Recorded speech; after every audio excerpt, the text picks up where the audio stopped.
차트를 보다가 이상하게 생긴 캔들 하나를 발견한 적이 있어요. 몸통은 별로 크지 않은데 아래쪽으로 꼬리가 유독 길게 달려 있는 거예요. 그때는 그냥 특이하게 생겼다 정도로 넘겼거든요. 어차피 다음 캔들을 보면 되지 싶어서요. 근데 나중에 그 차트를 다시 들여다보니까 그 꼬리 달린 캔들 이후로 가격이 반등을 시작했더라고요. 그리고 한참 시간이 지나서 가격이 다시 그 근처까지 내려왔을 때 또 그 자리에 막히는 거예요. 그때 처음으로 이게 그냥 생긴 게 아니구나 싶었어요. 오늘은 캔들에 달린 꼬리가 실제로 뭘 의미하는지, 그리고 그걸 어떻게 타점이랑 목표가로 쓸 수 있는지 얘기해 보겠습니다. 캔들 차트를 보면 네모난 몸통 위아래로 얇은 선이 달려있는 게 보여요. 그게 꼬리예요. 아래 꼬리는 그 시간 안에 가격이 저점까지 내려왔다가 다시 올라온 흔적이에요. 위로 올라가려는 힘이 아래로 내리 누르는 힘을 이겨냈다는 뜻이거든요. 반대로 윗꼬리는 고점까지 올라갔다가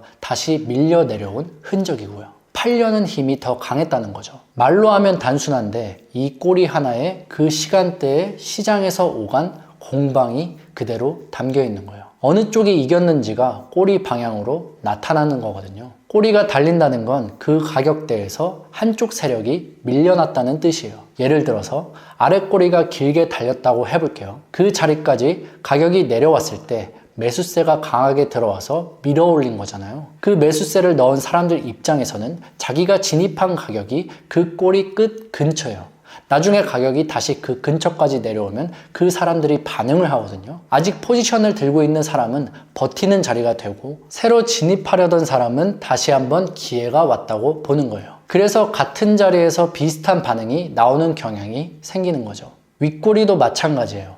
그 자리까지 올라왔다가 밀린 경험이 차트에 기록된 거니까 가격이 다시 그 근처에 오면 매도 물량이 나오는 경향이 있어요.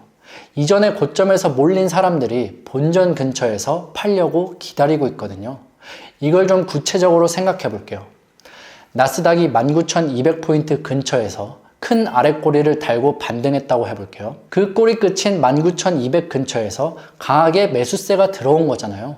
나중에 가격이 다시 그 근처까지 내려오면 그때 진입했던 사람 중 아직 포지션을 들고 있는 사람들이 거기서 버텨주고 그 가격대를 노리고 기다리고 있던 사람들도 새로 들어오게 돼요. 이렇게 같은 자리에서 비슷한 행동이 반복되면서 그 가격대가 지지 역할을 하는 겁니다. 물론 이게 매번 반드시 그렇게 된다는 얘기는 아니에요. 추세가 강하게 한 방향으로 쏠리면 꼬리 자리를 그냥 뚫고 지나가는 경우도 있어요. 경향성으로 이해하는 게 맞고 다른 근거들과 함께 봐야 의미가 생기거든요. 저는 아랫꼬리가 길게 달린 캔들을 보면 두 가지를 확인해요. 전체 흐름이 어느 방향인지 확인합니다. 전체적으로 올라가는 흐름인데 잠깐 늘리면서 아랫꼬리가 달렸다면 그 자리는 조정이 끝나고 나서 다시 올라갈 수 있는 자리로 볼 수 있어요. 두 번째, 꼬리가 달린 다음 캔들이 어떻게 움직이는지 봅니다. 꼬리가 달렸다고 바로 들어가는 게 아니라 다음 캔들이 위로 올라오는 걸 확인하고 들어가는 거예요. 꼬리가 달렸다는 건 신호라면 다음 캔들이 그걸 확인해주는 역할을 하는 거예요. 진입하고 나서 손절은 꼬리 끝 아래에 설정을 합니다. 꼬리 끝보다 더 내려간다는 건 그 자리에서 매수세가 버텨준다는 근거가 되는 거니까 거기서 자르는 거죠. 수치로 얘기를 해볼게요. 나스닥 1분봉에서 아랫꼬리가 달린 캔들의 꼬리 끝이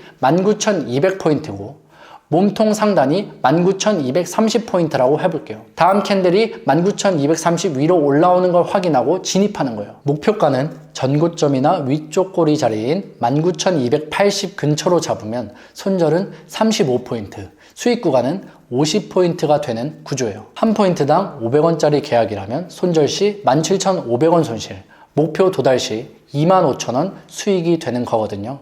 한 가지 주의할 게 있어요. 꼬리가 달렸다고 무조건 그 자리에서 반응하는 건 아니에요. 강한 추세가 이어질 때는 꼬리 자리를 그냥 뚫고 지나가기도 하거든요. 특히 큰 뉴스나 경제 지표 발표가 있을 때는 평소보다 변동성이 훨씬 커져서 기존 꼬리 자리들이 그냥 무너지는 경우도 있어요. 그래서 꼬리를 볼 때는 항상 전체 흐름이랑 같이 봐야 합니다. 꼬리 하나가 있다는 사실보다 그 꼬리가 어느 위치에 달렸는지가 더 중요하거든요. 큰 흐름이 위쪽인데 아랫꼬리가 달렸다면 의미가 크지만 강한 하락 추세 중간에 달린 아랫골이라면 그 무게감이 다를 수 있습니다. 처음엔 실제 거래 전에 과거 차트를 열어서 꼬리가 달린 자리들을 직접 찾아보는 게 도움이 많이 됐어요. 메타트레이더에서 아무 종목이나 열고 차트를 뒤로 조금씩 넘기면서 꼬리가 길게 달린 캔들이 이후에 어떻게 됐는지 눈으로 확인하는 거예요. 어떤 자리의 꼬리는 지지로 작동을 했고 어떤 자리는 그냥 뚫렸는지를 반복해서 보다 보면 전체 흐름이 어떨 때 꼬리가 의미 있는지 감이 잡히기 시작하거든요. 오늘 핵심만 정리해 보겠습니다.